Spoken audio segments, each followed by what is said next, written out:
Welcome back to our Psalm 40 interview. I'm here with Ashley Grace Stephenson. Combined with those areas that have been really positive in your life, who are some of the people, maybe two, three people that have really impacted your faith along the way? It's so hard to narrow it down. Okay, all right. Well, I mean, if you want to give us a list of five and just keep it rolling, go for it. Yeah. I'll talk all day. I'll hype these people up all day. Um, I've had the privilege of interacting with many, many passionate individuals who want to help encourage people in their faith. But the primary ones would probably be Bob Grusing, our minister of youth, who's just awesome. I don't know. Nothing more to my say. parents, my parents, Paul and Patricia Stephenson, have been amazing. Not only do they do so much for us at home, but they also were actively involved in youth ministry when I was in ministry, or ETs. They were crew leaders when I was in high school. They were just really passionate about being involved in our faith. So Hmm. that's been amazing.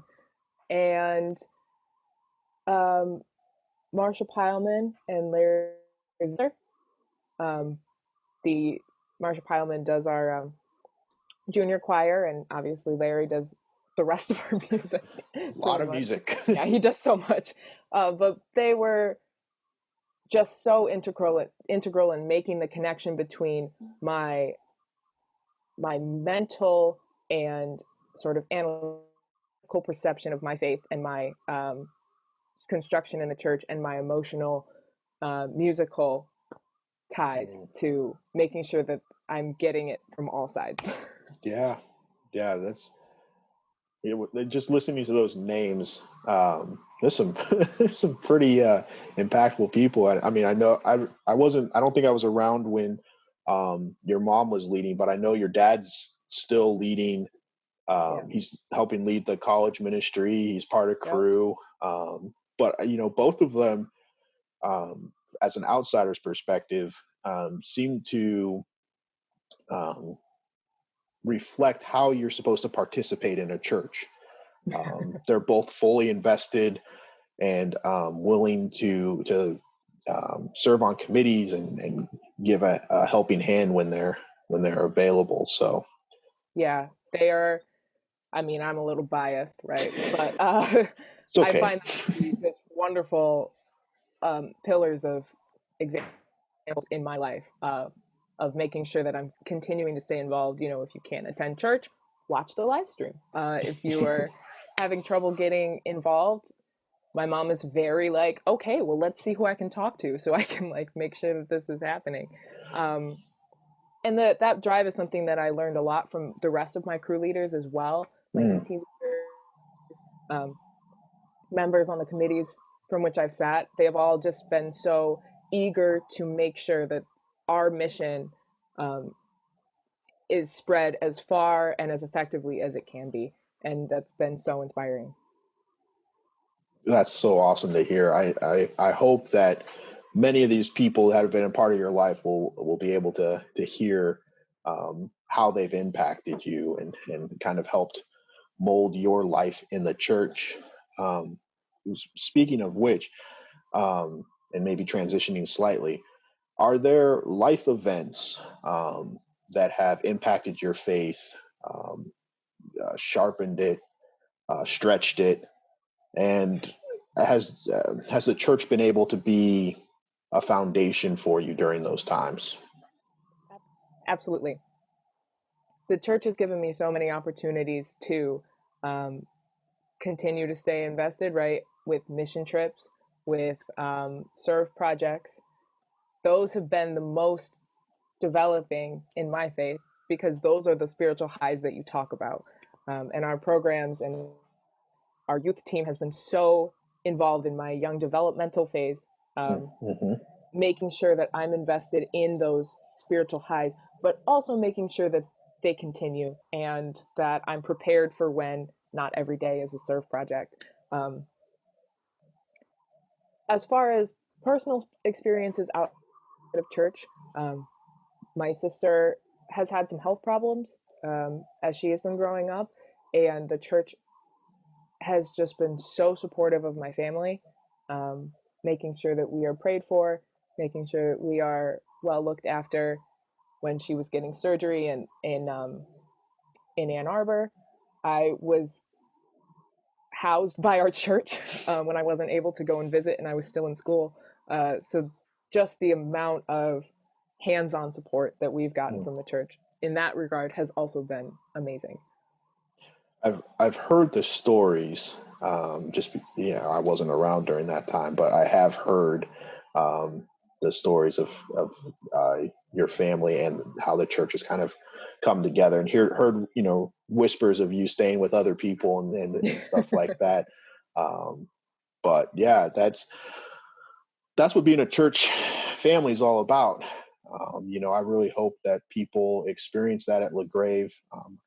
From what I've heard from other people, that is what they experience. But that's really what church is about: being alongside one another, helping out however we can, whether it's giving car rides or housing somebody while they need to go to school the next couple days and their Yeah, parents aren't available. Like um, that's who we are, and that's the witness we hope to be given out to the world as a yeah. whole. So And how blessed are we to be a part of a church that not only says these things, but also um, proactively makes sure that they happen.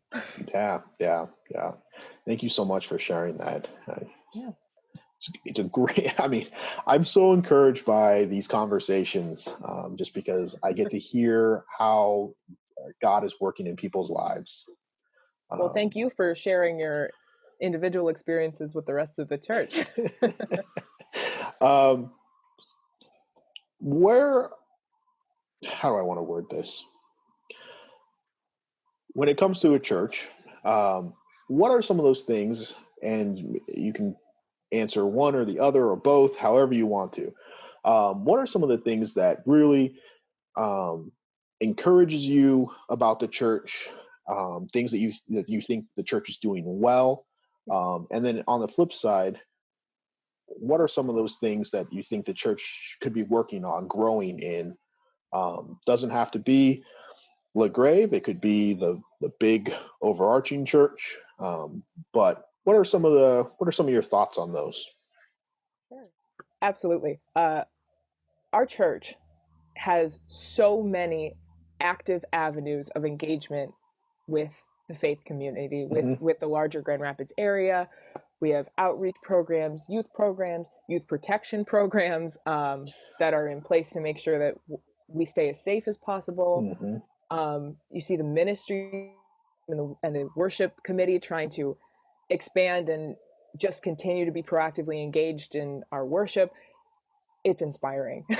Again, just so many passionate people in our church Yeah. who are engaged um, and wanting to move out in just a broad sense. We're not focused on just one thing, which is such an amazing positive thing. Um, and again, to the credit of LaGrave, this longevity and this intergenerational thing, I know Jesse talked about it in the last video, but it's really cool where you see people from all generations wanting to get involved. And that's something I know that we've worked on as a church, continuing to try and bridge that gap between young people and the older generation, because we can learn a lot from each other. Yeah. Um, as students, we can help with technology. We've done a Hmm. couple of those, Yeah. and adults bring so much wisdom into our lives and make sure that we're not just seeing things from our point of view and our perspective and, getting a little bit of that wisdom that we need. um, and in this time of uncertainty and crisis, I am absolutely amazed at LaGrave's um, dedication to pushing out devotionals, sermons, Mhm. content. This series, thank you, Jonah, for making sure that we are still getting involved with people and engaging with individuals, even though we can't be there with them and celebrate with them in person. I'm amazed by that.